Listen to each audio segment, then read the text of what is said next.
कल या परसों हम लोग के इधर से सारी चीज़ें क्लियर हो जाएगा, कौन कितने सीट पर लड़ेंगे। तो सारा चीज़ क्लियर हो चुका है।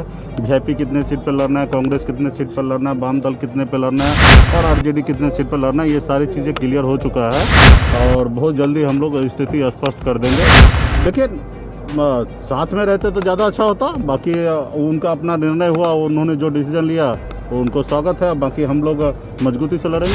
2 दल गए हैं तो 3 दल आए हैं, ठीक है, और 1 दल और मतलब हमें लगता है कि झारखंड मुक्ति मोर्चा भी आ जाएंगे। 2 गए तो 4 आएंगे। सब पार्टी को अहम त्याग करके मजबूती से लड़ना पड़ेगा। किसी साथी को 1-2 टिकट चाहिए तो मेरे से ले ले, लेकिन लड़ाई बिल्कुल ही नहीं होगा। हम कुर्बानी देने के लिए तैयार हैं अपने सहयोगी के बीच में।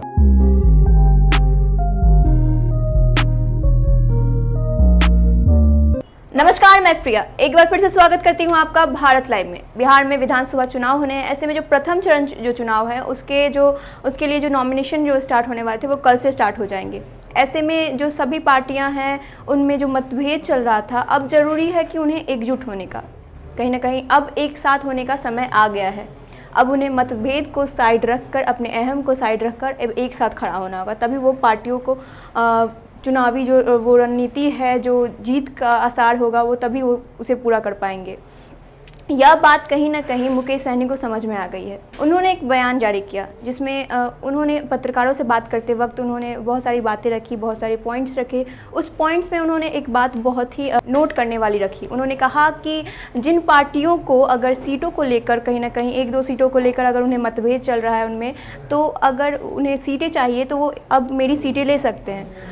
अब ज़रूरी है हमें एक साथ आने की। और भी बहुत सारी चीज़ें उन्होंने कही। उसमें से उन्होंने कहा, एक बात कही कि महागठबंधन में लगातार बातें चल रही है कि महागठबंधन में सीट शेयरिंग को लेकर अभी भी कन्फ्यूज़न है। तो इस बार उन्होंने कहा कि महागठबंधन जो है वो सारी चीज़ें इंटरनली सारी चीज़ें क्लियर हो चुकी हैं, सीटों का बंटवारा हो चुका है। अब बहुत जल्द ही इन चीज़ों का जो क्लैरिफिकेशन, जो एक रिज़ल्ट है, वो जल्द ही वो मीडिया के सामने लाएंगे। और साथ ही जब उनसे पूछा गया कि जो पार्टी महागठबंधन में लगातार टूट हो रही है उसके बारे में उनका क्या कहना है, तो उन्होंने कहा कि 2 दल तो गए हैं उसके महागठबंधन से, लेकिन 3 दल आए हैं और हो सकता है कि 1 दल और आए। तो कहीं ना कहीं ये उनके लिए कहीं घाटे वाली बात नहीं है, क्योंकि 2 दल के जाने से 4 दल अभी उनमें ऐड हो चुके हैं, 3 दल ऐड हो चुके हैं और 1 दल जल्द ही ऐड होंगे। तो लगभग 4 दल ऐड हो जाएंगे उनमें। और दूसरी बात, तो जब उनसे पूछी गई उपेंद्र कुशवाहा और जीतन राम मांझी के बारे में कि उनके जाने से उन्हें कोई घाटा लग रहा है या फिर उन्हें बुरा लग रहा है, तो उस पर उन्होंने कहा कि अगर वो साथ रहते तो अच्छा होता। ये उनकी पर्सनल डिसीज़न है कि वो अलग हो गए, इससे उन्हें कुछ कहना नहीं है। तो कहीं ना कहीं उपेंद्र कुशवाहा के जाने पर जो मुकेश सहनी हैं वो उन्होंने कहा कि साथ होते तो अच्छा होता, एक मार्गदर्शक होते, लेकिन जाने से उनके जाने पे वो खुद का डिसीज़न है, उस पर उन्हें कुछ नहीं कहना है। उनके कहने का एक ही संदर्भ है कि वो अपनी सीटें त्याग देंगे।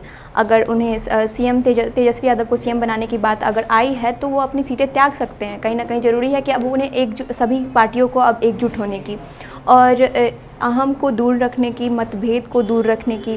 तो ऐसे ही तमाम अपडेट के लिए आप हमारे साथ जुड़े रहिए। अगर आपने अभी तक हमें सब्सक्राइब नहीं किया है तो सब्सक्राइब कर लीजिएगा। साथ ही इस वीडियो को लाइक, शेयर एंड कमेंट भी कीजिएगा। तब तक के लिए धन्यवाद।